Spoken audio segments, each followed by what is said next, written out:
আসসালামু আলাইকুম ওয়া রাহমাতুল্লাহি ওয়া বারাকাতুহু। কোরবানির পশু সম্পর্কে যা জানা আবশ্যক। কোরবানির ঈদ আনন্দময় হয় কোরবানির পশু দিয়েই। ঈদের আগে পরিবারের আনন্দ ঘন পরিবেশ সৃষ্টি হয় কোরবানির পশুকে ঘিরেই। গরু কেনা, গাড়িতে করে নিয়ে আসা, গরুর খাওয়া ও থাকার ব্যবস্থা করা সবই যেন ঈদের অংশ হয়ে ওঠে। তবে যেমন তেমন পশু দিয়ে কোরবানি দিলে হবে না, এর জন্য পশু সংক্রান্ত সবকিছু জেনে রাখতে হবে। একবার সাহাবা কেরাম জিজ্ঞাসা করলেন, ইয়া রাসূলুল্লাহ, কোরবানির তাৎপর্য কি? রাসূল করিম সাল্লাল্লাহু আলাইহি সাল্লাম বললেন, কোরবানি করা এটা তোমাদের ধর্মীয় পিতা হযরত ইব্রাহিম আলাইহিস সালামের সুন্নত। সাহাবা কেরাম আবার জিজ্ঞাসা করলেন, এতে আমাদের জন্য কি রয়েছে? নবী করিম সাল্লাল্লাহু আলাইহি সাল্লাম বললেন, প্রতিটি পশমের বিনিময়ে একটি করে সওয়াব হবে এবং কোরবানির দিন মহান আল্লাহ তাআলার নিকট পশু জবাই অপেক্ষা অন্য কোনো আমল বেশি পছন্দনীয় নয়। মুসনাদে আহমদ, আয়াত 260। সাধারণত সুস্থ স্বাভাবিক সবল পশু কোরবানি করার নিয়ম। কোরবানি দেওয়ার জন্য পশু কেনার ক্ষেত্রে অবশ্যই বিশেষ খেয়াল রাখতে হবে।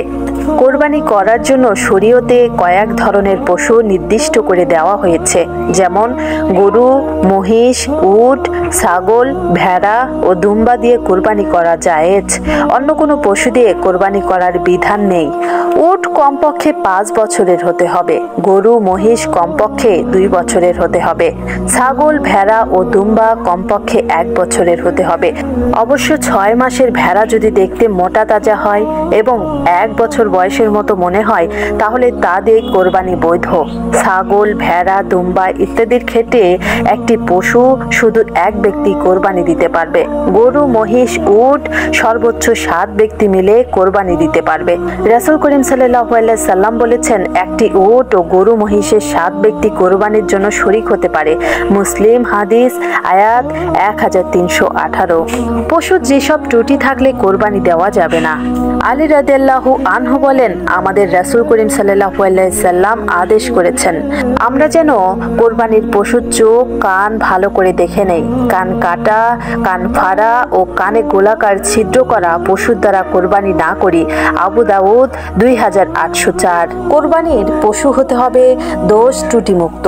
পশুর মধ্যে যেসব ত্রুটি থাকলে কোরবানি দেওয়া যাবে না: 1. দৃষ্টিশক্তি না থাকা, 2. শ্রবণ শক্তি না থাকা, 3. অত্যন্ত দুর্বল ও জীর্ণ শীর্ণ হওয়া, 4. এত পরিমাণ ল্যাংড়া যে জবাই করা স্থান পর্যন্ত হেঁটে যেতে অক্ষম, 5. লেজের বেশিরভাগ অংশ কাটা, 6. জন্মগত কান না থাকা, 7. কানের বেশিরভাগই কাটা, 8.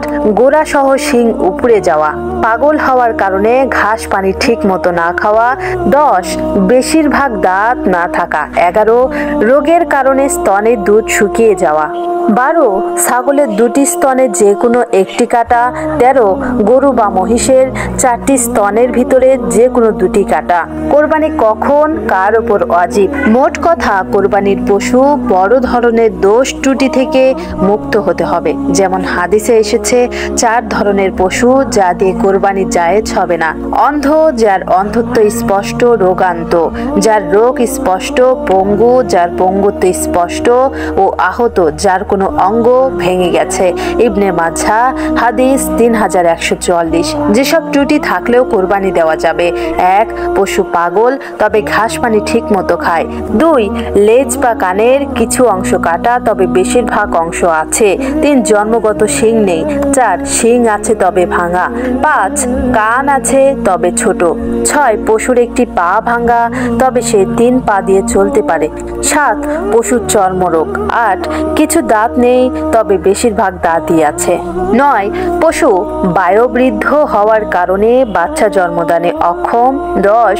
পুরুষাঙ্গ কেটে যাওয়ার কারণে সঙ্গমে অক্ষম। তবে উত্তম হচ্ছে ত্রুটিমুক্ত পশু দিয়ে কোরবানি দেওয়া। ত্রুটিযুক্ত পশু দ্বারা কোরবানি দেওয়া অনুচিত।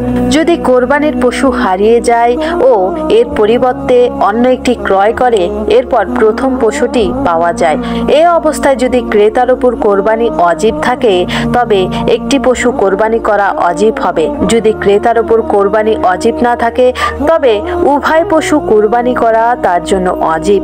যে পশু এমন খোঁড়া যে মাত্র 3 পায়ের উপর ভর দিয়ে চলে, চতুর্থ পা মাটিতেই লাগে না, অথবা মাটিতে লাগে বটে কিন্তু তার উপর ভর দিতে পারে না, এরূপ পশু দ্বারা কোরবানি জায়েজ নয়। আর যদি খোঁড়া পায়ের উপর ভর দিয়ে খুঁড়িয়ে খুঁড়িয়ে চলে, তবে সেই পশু কোরবানি দেওয়া জায়েজ আছে। কোরবানির পশু নিয়ে যা করবেন না। কোরবানির পশু কিনতে গিয়ে প্রতিযোগিতায় লিপ্ত হবেন না। পশুর দাম প্রচার করে বেড়াবেন না। দাম উল্লেখ করে ফেসবুকে পশুর ছবি আপলোড করবেন না। কোরবানির পশুতে কত কেজি গোস্ত হবে তা হিসেব করতে যাবেন না। পশু কিনে জিতেছেন না ঠকেছেন এসব চিন্তা করবেন না, কেননা কোরবানির পশুর দাম হয় না, এটা শুধু মহান আল্লাহ তাআলার সন্তুষ্টি। কেউ পশুর দাম জানতে চাইলে বলুন, আল্লাহ তাআলা যে সামর্থ্য দিয়েছেন তার মধ্যেই কেনার চেষ্টা করেছি। কোরবানির গোস্ত যথাভাবে বিতরণ করুন। কোরবানির গোস্ত সংরক্ষণ করতে হবে, শুধু এই উদ্দেশ্যে ফ্রিজ কেনার ভ্রান্ত মানসিকতা পরিহার করুন। খাদ্য উৎসবে মেতে উঠবেন না। খাবারের পরিমাণ বজায় রাখুন। পশুকে অহেতুক কষ্ট দেবেন না। পশুকে নিয়মিত পর্যাপ্ত খাবার ও পানি দিন। মনে রাখবেন, লাখো মানুষ অনাহারে অর্ধাহারে দিন কাটাচ্ছেন। জবাইয়ের সময় শিশুদেরকে দূরে রাখুন, কারণ পশু জবাইয়ের এই দৃশ্য অনেক শিশুর মনে প্রতিক্রিয়া সৃষ্টি করতে পারে।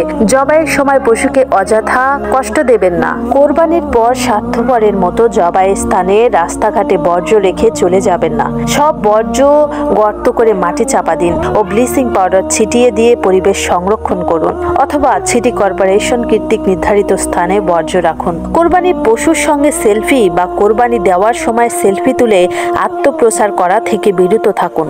একটা বিষয় মনে রাখবেন, মহান আল্লাহ তাআলা আপনাকে কোরবানি করার সামর্থ্য দিয়েছেন, তাই আপনি কোরবানি করতে পারছেন। তাই মহান আল্লাহ তাআলার নিকট শুকরিয়া আদায় করুন।